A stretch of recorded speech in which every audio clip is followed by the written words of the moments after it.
I'm like in a crevice in the side of the mountain. What's going on, Mongs? It's me, SemiMong, and today we're going to go through how I farm gold. Now this is only going to be a quick video, and if you've got any other ways at home, or if you play Crowfall and you farm gold any other way, be sure to be interactive and get involved. Type it down in the comment section. I'd love to hear all of your opinions. Of course, I try to reply to as many comments as I can, if not all of them.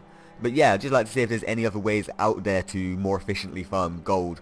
But I like to do it at the nasty nick with the R10, R8 and R9 even Risen Warriors. Now I'm like 50% sure on this, but I'm pretty sure every mob within Crowfall drops gold. Like I did originally think all of these warriors were at all of the point of interest areas, but if we scroll over to the rocks over here, you can see they're spiders. I'm guessing it's R10 spiders instead, but I'm guessing they still drop gold. I mean, I kill wolves and the wolves drop gold, so let me know in the comment section down below. But yeah, I do it down here at the nasty nick. And now you can find these Risen Warriors. I keep going Wizen, like with a list, but with a W. Risen Warriors out in the wild as well. Like, look, there's a pack there. There's another pack there. There's another pack up there as well. And you can go further down. There's a pack. Where is it? Pack here. I forgot where it was. There. And there's a nice like 3 pack over here. 1, 2, and 3. So yeah, they're out in the wilderness, and they are out in the mining point of interest area as well. The difference being with the different packs and the different ranks is, of course, the higher the rank of pack you're killing. That sounds really weird. The higher the rank, the more gold coins you're going to get. And out in the wilderness, they're not going to be as high as, say, rank 10s, rank 8s, or rank 9s. I think the highest I've seen is rank 7. And then I don't know if it drops any lower. I think it's rank 3, rank 4. But, of course, you're only going to get like 30, 40 gold coins off of the ones out there. In the point of area, in the point of interest areas, these can drop up to 200 plus gold coins per mob. That's mainly the rank 10s, the rank 8s and rank 9s have the possibility to go above 150-ish, but you really want to just stick with rank 10s. Now I'm actually going to go down there, kill a few, just to give an example, because of course not everyone's going to have an advanced armor set, not everyone's going to have an advanced weapon, and I don't think you particularly actually need it with this, the choice that I'm going with, or like the strategy that I'm going with, just kiting the mobs 3 at a time, because I hardly get hit. So this way, this tactic or strategy, whatever you want to call it, of how to make gold could work for newer players as well, if they want to take the risk of being out here on their own. So I'm actually solo polo at the moment. I've got no friends. But if you want to get some initial gold, potentially go out and buy some armor or weapons from someone's Eternal Kingdom, this will work out as well. Like, it will work for you. You just got to take it slow. And of course, there is that risk involved as well. But I am going to go down, kill a couple of packs, just to try and showcase the different gold amounts that you get from the R10s, R8s, and R9s. And of course, I am on my Gwynny Cian. I am using my duelist. So if you haven't already, be sure to check back to the channel, subscribe if you are new, check out some of the older videos I have done using this guy. I have recently gotten a crafted vessel. But the idea here being is that, let me showcase, I have got the Master of Pistols Discipline equipped. I've got Glass Cannon equipped, which gives me more increase in damage, but reduces the amount of armor I have. I've got Sparring equipped, which increases my basic attack damage, and then I've got Resolution, which means I gain even more damage when there is 3 or plus enemies around me. So we're going to be pulling packs of 3 to really capitalize on all of this. Glass Cannon, of course, doesn't matter, it just increases my damage. Sparring doesn't matter, it just increases my basic damage. We're really pulling 3 to try and capitalize on Resolution. Of course, you get more damage when there's 3 or more enemies. Master of Pistols I've equipped for Pistol Shot, which is just a basic ranged attack, but it also restores my pips. So I'm literally just going to be keeping my distance, using my basic attack combined with Flintlock Shock to get my pips up. Once I've got 5 pips, I'll Pepperbox Shot them, which of course will stun them, and it's actually that slight stun and sort of the movement that I use going around in a circle, trying not to get too close, that allows me to not take damage before I'm actually able to restun them, and I slowly can just wear the pack down. One other thing to note before we actually get into combat is that, of course, with lower armor, lower stats on your vessel, or not even just intermediate weapons, the damage is going to be a lot lower, so it's going to take a while, but it does work as well. Trust me, it works. How are we going to do this? I need to pull that one in the back. There we go. See, I've been hit there once. I just need to wait until they're all grouped up together. So you can see I'm trying to stay around in a circle. There we go, we've almost got 5 pits. Oh, can we get all 3 there? Yeah, we can. You can see they don't have to be that close together. They can have a little bit of leeway there. Booyah! There we go, stunned again. There you go, you can see what I mean. I'm able to get the 5 pips by circling. They can't like go into their attack animation, which of course does a lot of damage to get caught up into 3 of them. And I'm able to just circle, use my flintlock shot when it's off of cooldown. And of course just use my basic attack for that range and the extra damage from the discipline. But this is why I've gone for massive pistols, so I can actually keep the range while I'm going around in a circle. Rather than having the basic rapier attached, we picked up a 4th there, which of course would make me get a lot closer. Although with the basic rapier, you do get a bit more of an attack speed, so you get the 5 pips much quicker. One other thing to note, I did not mean to flintlock shot. One other thing to note is that the flintlock shot only stuns 3 enemies.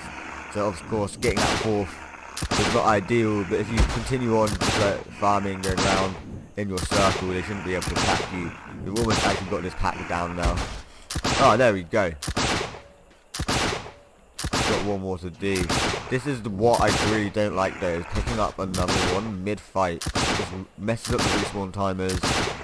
Some can respawn into this fight and it can just make the fight go on forever. It's continuous and you don't get a chance to loot.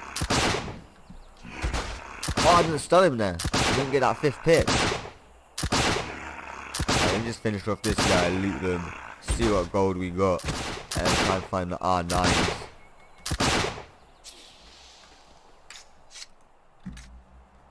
That's 190 there, 161. Oh, some of them have gone into the ground. 238.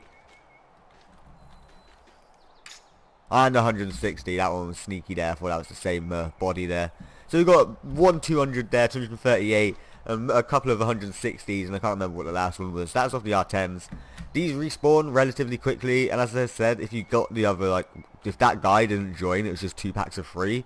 They're so easy to take out. Like, you just got to take your time. You can see that I was just running around. And don't get me wrong, Crowfall has a lot of classes, it has a lot of disciplines, and it just has a lot of depth, pretty much. So there is plenty of other ways you can do this. Like, you could do this so, like, you could do this pretty like, easier, basically. A ton of other ways. I find this easy, keeping the range and literally just using the duelist. Like, I don't understand. Like, look at it, it's just so easy, it just stuns them. Like, I was doing this with a Stoneborn Myrmidon, no, not Champion, the one with the 2-handed axe.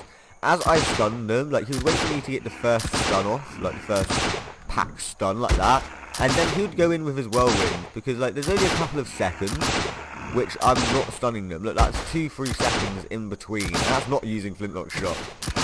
Bam, stun again. So he was using his whirlwind in between stuns and just sort of like backing up when they were unstunned so they don't attack him, and then going back in when they were.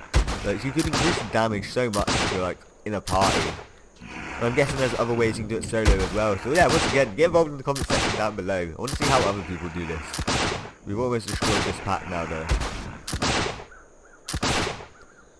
I think I wonder how much we get in total. I'm going to go up all the way to the R8s. And see how much we get in total, because the plan is I usually start the R10, come up this way, and then by the time I've got to the end pack at the end, the R10 starts to spawn back. So you can go back down and just continue on. So look, 160 there from an R9. Or 168 again, so that's on par with the R10s at this point. And 131. And then we've got some zombie guts as well. We've got 5,800. I started on 4,000 something, so we've made about $1,000 in those 2 mob packs that have literally just gone through. And of course you can see I've got my pick out, so if I really wanted to, I can get the R10 gold, the R10 iron down there. I could mine the R9 copper. See, there's only 2 here. This little mob pack gives me a small chance to explain. Like, I know, like, showcasing how I create gold is going to bait myself out a little bit more, but I just wanted to get this out there, like, help out other people that are struggling. Of course, now that the seasons are in, now that the passive skill training is slowing down, it's taking a lot of even players that have been playing a while, like myself, a long time to get armor or weapons, because the skill training is not there. So we can't actually craft it ourselves, and then with the seasons implemented as well, we're not just going to go out and gather as much because you physically can't. And it's just the plentiful harvest is just not there. So you're not going to get the greens or the blues. You're not going to get too much from harvesting in the winter. Maybe the autumn now, but definitely not in the winter. So yeah, you want to go out, gold farm, buy other gear off other people. Like, it's finally starting to flesh out as a sandbox. 223 off an R9, fam. Yeah, sound. Sorry, I did not mean to do that mid-sentence. But yeah, it's finally started at 88. That's what. There we go. There's a great example of the fluctuation that you can get. Like 88 to 238. Like, hot damn. But yeah, it's finally started to flesh out as a player-driven economy. You, a player, are going to rely on other players to get either resources or pieces of equipment that you cannot obtain. And that, of course, will be through gold, which will be through mob farming, or selling equipment of your own that you decided to specialize in at the start of the campaign world. So I went for rune tools. So I don't have to go out and grind mobs for gold. I could just craft a load of rune tools and set up my own vendor stall. It's just, I don't want to do that at the moment. I'm about that life for this playthrough. But yeah, it's just plenty of other ways. I just thought I'd showcase one way that I do it. Oh, that's definitely going to cause a bit of lag on the OBS. Oh. Let me just finish off this pack. Hopefully get another pack around the side as well, because there is one other thing I want to showcase before I go away. Because at the start of the video you could see that I was actually circling the mobs, and now that we're further down, I did not mean to pepper box there. Damn. Now we're further down, like in the sort of more tight corners, you're seeing that I'm having to like dodge past them. The reason you want to fight them, even in the circle, is so that you don't get hit by their animation, their attack. But before they even attack, like after the stun, they've got to key in the animation. So like now, there. If I stop there, they would have to key in. Like right as they stop, that's when they go to key in their attack animation. So you don't have to stay there until they physically like stop near you. You could see that mob there was literally like midway through attacking something. I don't know what.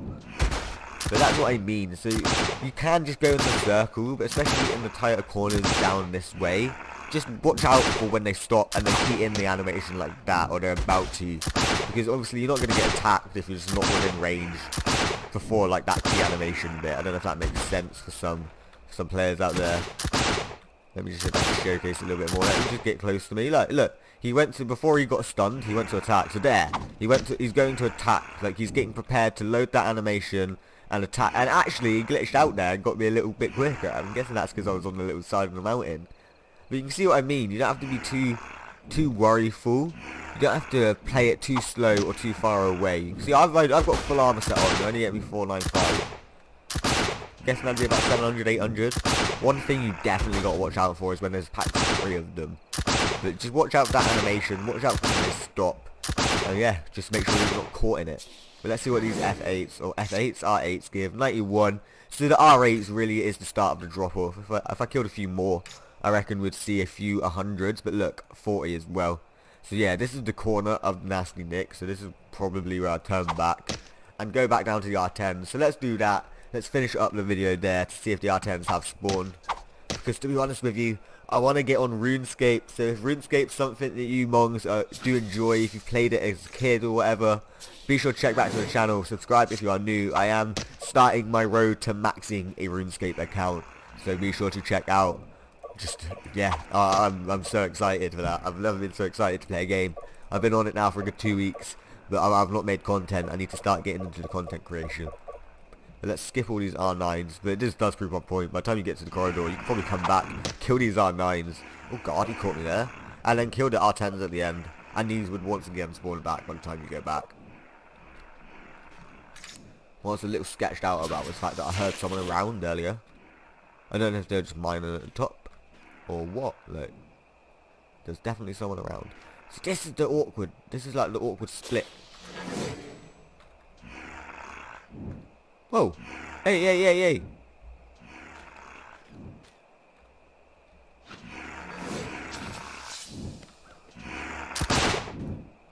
Oh. Might as well just kill the R9 and the R10 and make sure we don't get this guy. We'll pull the pack of 3.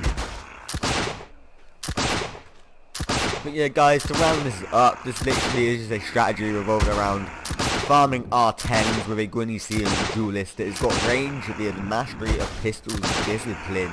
It also gives some pit generators, and then using those pits to a pepperbox shot, stunning the 3 targets, which allows me to then re-pit up and re-stun them, which in turn slowly takes away their health. If it has helped you, be sure to leave that like down below. If you've got any other bits of advice on how I can make this better via disciplines or other disciplines or just other classes, other races, other spells, let me know down below. If you've got any other methods on how to make gold via any other ways that isn't mob farming, let me know down below. Of course, anything low effort or minimal to help out new or like just new players that haven't been on for a while, don't know the meta. But yeah, be sure to do that like, get involved, check out the description for my links to Game On and Redbubble stores. Of course, products and t-shirts from your favourite gaming franchises. And then let's see what this mob gives us. Mate, the looting on this can be so awkward sometimes. 228, and we got a Mastro's hand, or a Rogue's hand, sorry, damn. It's a Rogue's hand. So these hands are used for necromancy. Of course, epic variant can be, it can sell for quite a lot. So once again, like ties into the player-driven economy, selling stuff via stools. Where did that R9 go? You die all the way over here? Yeah, fair enough. Fair enough. Fair enough. Thank you for all of the support, Mongs, and I shall see you in the next video.